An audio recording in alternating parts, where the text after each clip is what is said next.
Hi, this is the Social Jello with Angelo show. My name's Angelo. I'm a social scientist, surfer, martial artist, and a whole lot of other things. Coming to you live from Kasai City, Japan, the Social Jello with Angelo show. All right. What's up? And welcome to another episode of Social Jello with Angelo podcast. As you saw in the title, today's topic is trolling's impact on martial arts community breakdown. How many times have you been in a martial arts forum and felt attacked? Or how many times have you attacked? Right? If you're listening to this podcast, you're one or the other. Either you're the one who's attacked someone online or you've been attacked online. How does that work? We say martial arts community breakdown. How do communities work? Are these communities even real? Some psychologists argue that as of a long time now, communities themselves have been broken down and no longer exist. So we've created imaginary communities, imaginary networks. I can't physically see or touch a Facebook group. That came out kind of bad. Either way. But either way, these things are imagined and we've all agreed that they exist, therefore they do. But is this a good or bad thing? I don't know. Let's turn this over and let's grab this question and start sharing some of the experiences. We'll start with our negative experiences. What negative experiences have you had online in a martial arts group? And I'll start with Weston. All right. So, sometimes you'll post videos and you'll ask for feedback, or sometimes you'll post and talk about the martial art that you're posting about and how you love this martial art and how you like how this goes. And then someone will just drop something on there that is just so negative that you'll be like, what's going on, man? I'm asking either for feedback or I'm asking for, just saying, hey, I love this art. This is what I love about it. And then they're like, oh, that's not that art. That has nothing to do with that art. And you're like, what? What are you talking about? And you got all these other people like just going on about how they love that art. Could be Kajukenbo, could be Brazilian Jiu-Jitsu, could be Kodokan Danzanryu Jiu-Jitsu. It could be whatever art you're talking about. And you just got this guy who just comes in there and he just talks crap about something. And then on top of that, they have to say how they're better and how their art or their approach is better. And then the next thing you do, you see them post other guy sparring, and all you see is windmills and haymakers. So honestly, I feel like when you get people attacking people in the comments, most of the time those guys can't back themselves up. They're just keyboard warrior stuff. I think it's very nonsense. And it's uncalled for. How about you, Anthony? How's your experiences been? I know you try to avoid being online, but I think the internet's the devil, and I think that there are a number of different things that happen, but I do think one problem I've seen is that someone will post something that provokes thought and maybe is a little bit of controversial, but is intended to kind of make people think and challenge the way people think about certain things. And then some really senior kind of leaders in that martial arts community will say, well, who are you? A, you're young, and B, what credentials do you have? How do you have the ability to even talk about this? And I think it comes off as like exclusive or certainly lacking in being inclusive, and it sets a really unwelcoming tone in the community, especially when it seems sometimes to happen from people that are leaders in the community, or at least certainly more senior people in the community. That's an example of a problem I've seen happen a lot. Well, as someone who creates YouTube content, what's up?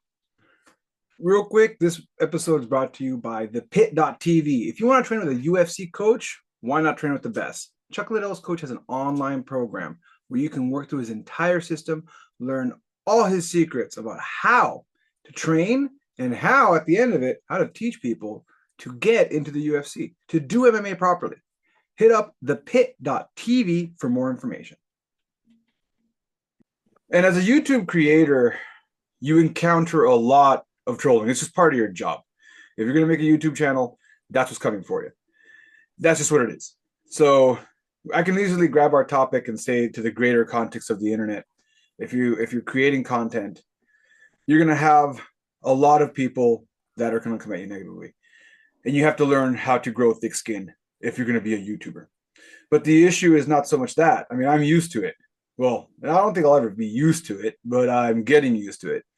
The problem is the people who aren't YouTube creators, well, actually, no, Weston makes content on YouTube. I think at this point, a lot of martial artists create content. That's the problem, right? That's the problem. Martial artists are gravitating to the internet and they create content for the art that they love, and they're being attacked. That's the issue that's happening here. And/or a lot of martial artists don't share any of their content. I know my instructor doesn't. My instructor refuses to share content because of what he sees. So it's kind of sad because my instructor has over 20, 30 years of martial arts experience. He has great things to show, especially when it comes to working with kids and kids programs. He's got some great knowledge that I still to this day will contact him and ask him, hey, I have this 3-year-old who can't sit in a class. What do you think I should do? Hey, the 3-year-olds, 4-year-olds, should I have different lessons? Should I split these into different age groups? He still gives me great advice, right? And if he had a channel about this, I think it would get it would be great for the martial arts community in general to have that kind of knowledge to be able to be dipped into. And he refuses to do it because he doesn't want to deal with the other side of this, right? So for me personally, I once posted a video. Because I'm always creating content. It wasn't even my video. I co-host with John Hackleman. And Hackleman, he says controversial stuff. He's got strong opinions about things. And I once had someone get really upset about something he said about a topic that they didn't agree with that had to do with self-defense. And they got angry at me for it and called up my instructor and tried to get me reprimanded. I'm 42 years old. Fuck off. That's all I got to say. That's all I have to say. I'm not one's child. I'm not a child. Try to get me reprimanded. All this kind of backdoor deals that stems. Now, I said earlier, these are imagined communities. I said this earlier. This is an imagined community. We've all agreed that it exists because we're all working together. But the more toxic part about all of this is I see something I don't agree with online, and I'm going to bring this out, and now it becomes very real. Now it is something I can see. Now it is something I can sense and touch, as I said earlier, right? Because now I'm in contact with my instructor, and my instructor's like, people are upset at you. Or this one person's really upset at you about something that was said, that you said. And I had to clear up. I'm like, I didn't even say that. So it was someone else who said that. So you're angry at me for something that someone else. I can't own someone else's thoughts. And this is the problem. And I think it has to do with how people conceptualize information and how they digest it, and literacy. Not just, we say literacy, like we see literacy as when I read something, I don't agree with it, but just comprehension in general. It might just be like literacy as far as media literacy. Like, are you hearing, and how are you personalizing what you're hearing as a personal attack? Because a lot of times people will feel personally attacked when you talk about a topic. I totally get trolling, right? Well, again, earlier we talked about the topic of this is how trolling's impact, right? Trolling would be that person who says, hey, you suck. The way you throw your roundhouse kick, that would never work in a real fight. I'm going to paraphrase something that one said. Oh, that would work great on the mats, but that would never work on the streets of Hawaii. So, and that's a personal attack. That is a very specific to what I just said, I just did, right? And that is trolling. That is trolling. But I'm not even talking about that. I'm talking about someone who watches a video about two other people, like in a podcast format, talking about a topic and then feeling personally attacked and saying, that's disrespectful. How dare you say that? And then when you'd be like, no, that's not what I'm trying to say. Are you, my grandfather, whatever, father, family member that was a grandmaster, whatever, you're disrespecting them, my whole family. Dishonor on you, dishonor on your cow. So like, And your goat. Yeah, and your goat. Yeah. So like, so they kind of took it to another level. So what do you guys think about that? We'll start with Weston. I think that it is. I think it's kind of disrespectful in one because here you are, you're trying to do something online, and if they want to talk about, hey, how can we make this better? That's a better approach. Hey, I I noticed you do this. Have you tried this before? Instead of telling you that this technique completely sucks, and that approach that is just that's gaslight in a way, gaslighting, but it's like just basically attacking you. And sorry, my throat's kind of sore today, so so so they're just basically attacking you, and it's not it's not appropriate in a way of conversation. I mean, a technique is a technique, and sometimes certain techniques can be taken out of concept because you're doing it in maybe a kata form, like two people doing the technique, you're acting together in this technique in a kata form. Okay, well, it that's just to learn the concept of the technique, and then you actually put it into like live application. There's different styles of the application, and then you're going to put it into more of a testing application where you're going to really test this technique. And sometimes when you're doing a technique like that, someone will attack you and you're like, oh, well, that's never going to work. And you're like, well, are you really looking at the technique on how it works after this? And people will say rude things about stuff like that. I think, honestly, it's just sometimes a waste of our time to even reply to people who attack you like that. It's just, we only have so much time in a day. I've got two suggestions. One is post and ghost, which I like that. You post it and then you don't pay attention, or you don't even look at or listen to any comments or responses.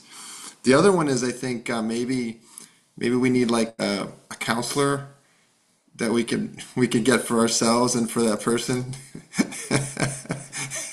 Just refer them Right. to the counselor.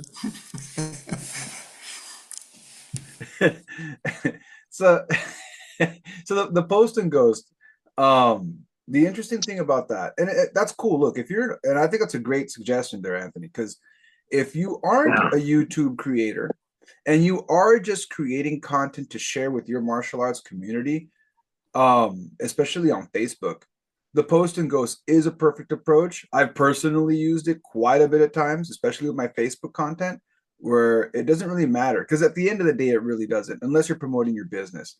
You really don't need to reply or see what people have to say about something when you post it out there, because you're just trying to promote your art.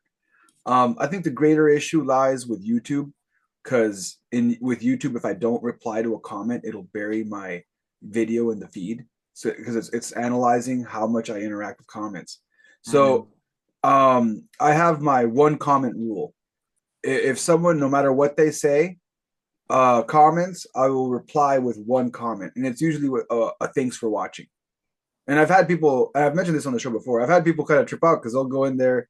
I had one guy, I forgot. I don't put technique videos up on this channel anymore because I've gone more podcasts than techniques.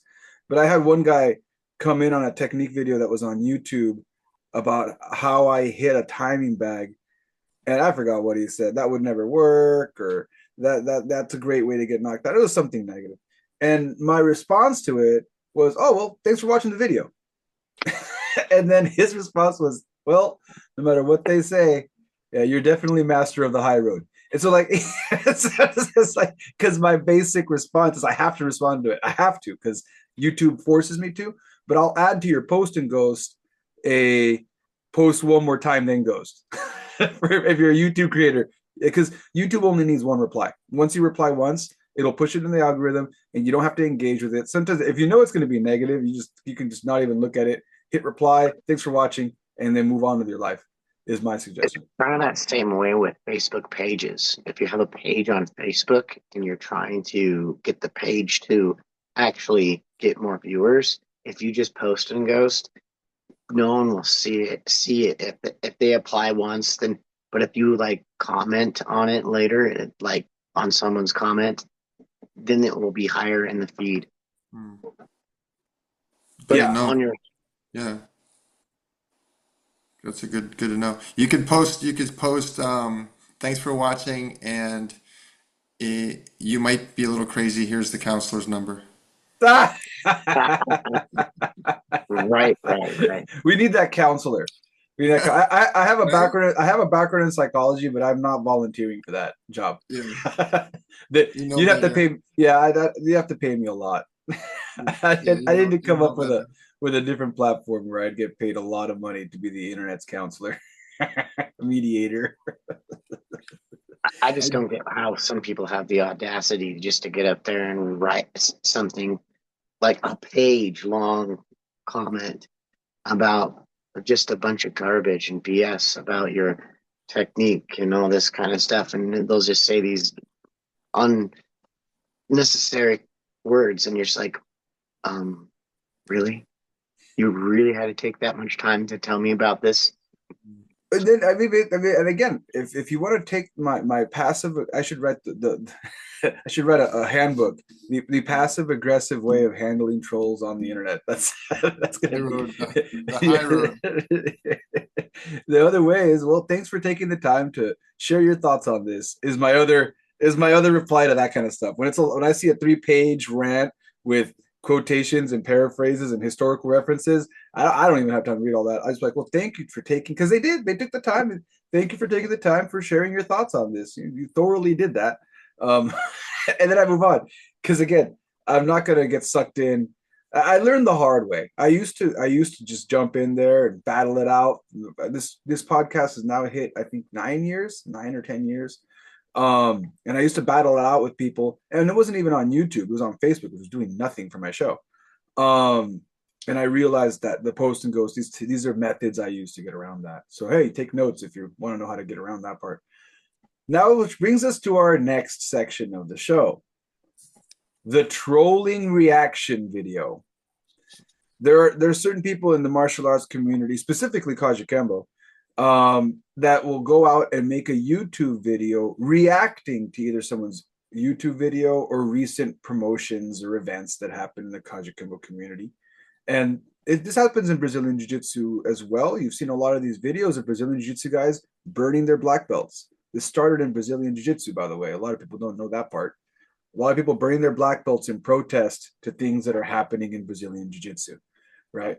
Again, a reaction in that black belt burning video, not specifically saying so and so, I'm mad at so and so. And so is da da da. This is my protest to so and so's behavior and what they did. It's usually those people in jiu-jitsu anyway are usually upset at things that happened in the associations they're a part of, with people being given super fights that they feel they didn't deserve it, and them feeling like they're like conceptual things. So they're kind of some of them have been a move from gi to no gi. So they'll burn their black belt and say, I'm done with gi jiu-jitsu, I'm going to no gi because of issues with the IBJJF. And then in Kajukenbo, it's been more or less people just tried. And in Kajukenbo, it wasn't even the video that came out in Kajukenbo was a guy that was just trying to make a point. He wasn't even burning his real black belt, but people acted like he was. That was funny. Again, that's one thing because you're protesting a idea. But what I'm actually talking about are the reactions to those videos. I saw someone post a video and went a long rant, specifically named people, talking about, how disrespectful they are and how they don't deserve what they have, and literally attacking people, like the person, and saying their name in the video. And this person's made several videos about not just that circumstance, but several videos about other instructors and other leaders in the Kajukenbo community going on long rants about why they don't deserve the rank they have, a bunch of political blah, blah, blah, blah, blah. I don't go there. I don't care. So like, but still, they'll make these videos, and it's a very specific type of trolling because they're going on a long. They'll use profanity. They'll use profanity, and then if approached and asked in private about what they did, they'll start using racial slurs. So this like taking it to another level of like public to private trolling is what I'm getting at. How about you guys? Have you guys seen any of this or experiencing this online? Let's let Anthony go first this time. I like I said, the internet is the devil, and I try not to pay attention, but I do hear about it. And once in a while, I'll click on a video and watch it for a few seconds here and there, and then I'll hear other people in the community, talk about it. But I try to protect myself from the drama. But yeah, I know what happens. All right, Weston. Well, I see this trolling going on more than just in martial arts. I see it in the strongman world where they're trying to be the strongest guy. There's this guy going around in this little like princess suit, and he's walking around and he's making fun of the guys with that are breaking things, so he'll take and break things. And it's I think right now, if it's not like a comedian act, it's some people are really serious about this stuff, and some people take it too much serious to where they're actually hating you. Hey, Yeah. just love it, dude. They're your biggest fans.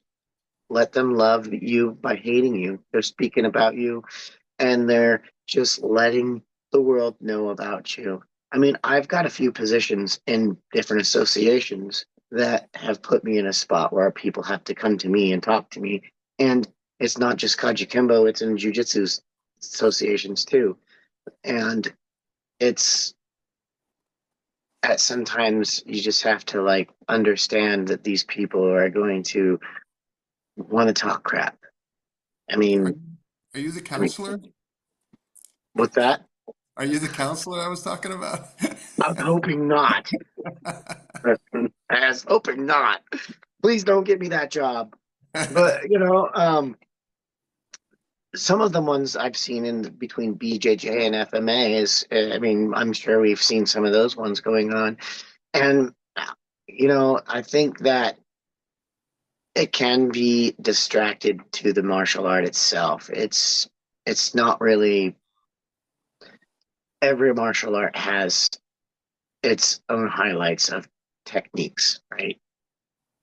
FMA and BJJ are completely opposite, different martial arts. I mean, you can combine the two if you wanted to. You could put FMA and BJJ together and work techniques, but honestly, are you going to get good at stick if you just try to go right into combining the two? Are you going to get good at grappling right at the beginning if you're combining Filipino stick techniques into it? No. So you're kind of wasting your time sitting there fighting each other back and forth. I mean, in Kajukenbo, not every Kajukenbo system or method is the same. Not every martial artist in Kajukenbo fights the same. So we're kind of all wasting our time instead of just training and like Cijo says, shut up and train. I just don't think it's necessary. And some people really have the audacity to get out there and do it. But it's a waste of my time to sit there and, Anthony, you didn't do this technique right, so I'm going to show you how your technique is bullshit. All right? Just waste of my time. I mean, it's clickbait. Very big clickbait. Yeah, and again, I think it has to do with people's need to interact with things. And again, I think interacting is great. Dialogue is good. But if anything, if we're getting to a wrap up here, if you listen to this whole podcast, there's a way to give constructive criticism, and then there's just plain old criticism. And I think a lot of people think they're giving constructive criticism when in reality, they're just criticizing. And since you're texting it out, maybe even you are giving constructive criticism. Maybe you are. Maybe your intentions are a constructive criticism. But we've talked about this in psychology quite a bit. And this was before social media. When I got my degree, social media was in its infancy stages. And psychologists back then were already warning us, psychology students, don't create a social media account. Remember, your social media account is your business account. Your employers are looking at this. Be careful of how you interact on social media. Be very wary. If you're not ready for it, don't create a profile at all. It's not worth it. And they were saying this in the infancy stages, but before where it's at, where it is right now. And one of the things we were really worried about was back then, there was a whole long discussion about email, about how psychologists in our faculty staff would interact with each other over email. And they would disagree because psychologists disagree about stuff all the time. So they would send each other emails, and just reading the email, it would make them more heated, and they'd start attacking each other, and they start breaking the rules of academia, where you don't, in ad hominem attacks, the idea of attacking the person instead of the idea. And they started attacking the person. And it was all because in an email interaction, I am reading. So now we're doing a few tests here. We're testing the person's literacy rate. How good is their reading comprehension? 2, we're testing their emotional intelligence. When they read something, how good are they at reading and imagining the tone of voice that the person is saying it in? And then the third factor is in communication, verbal communication. Right now, that's why I love a podcast. You can see my face, you can hear the intonation of my voice, and you can see that when I'm saying something, you can get a better idea of how I feel as I say it. But you can't do that in an email. So I will read it and then I will personalize it. Also, when did you read the email?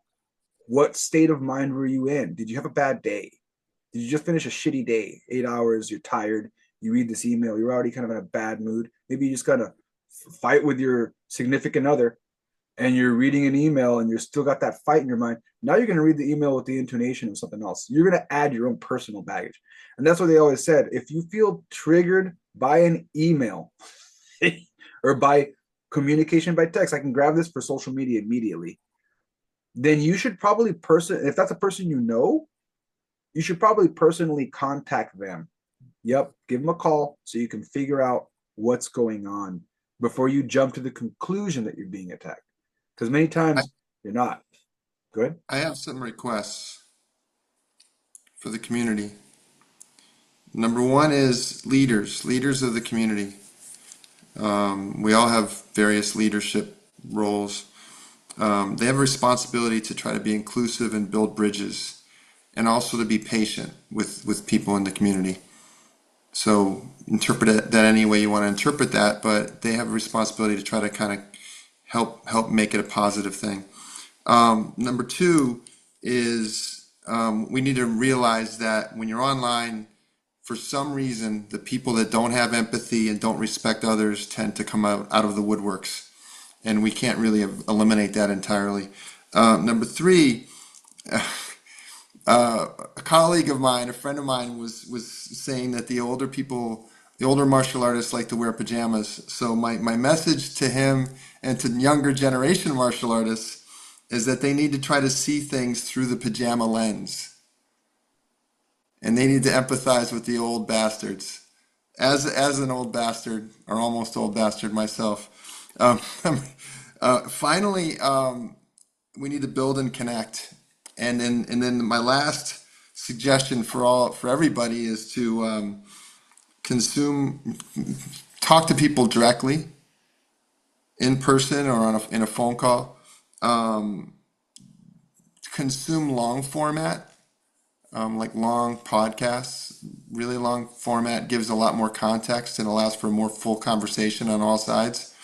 And then we all need to figure out a way to train together, not just shut up and train, but actually like train with each other somehow. And Angelo, you're not helping being in Japan, actually, in all honesty. But that's my suggestions. Weston?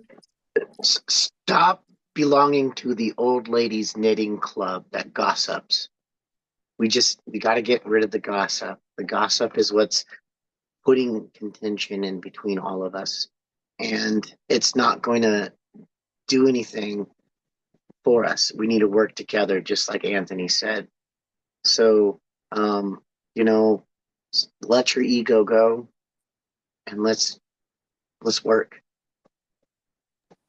All right. Well, I want to thank my listeners for checking out Social Jello with Angelo podcast. I want to thank Anthony and Weston for coming in and sharing their thoughts. What are your thoughts? I'm supposed to open with this. What do you think are the trolling impacts on martial arts and your community breakdown? Maybe I'll grab this and put it in the very beginning as my first hook. What do you think? Check it out for this whole podcast and tune in because we have a lot of ideas on this. And thank you for, excuse me, thank you for checking out the show. One of these once a week. Subscribe and share with your friends. Catch y'all next time.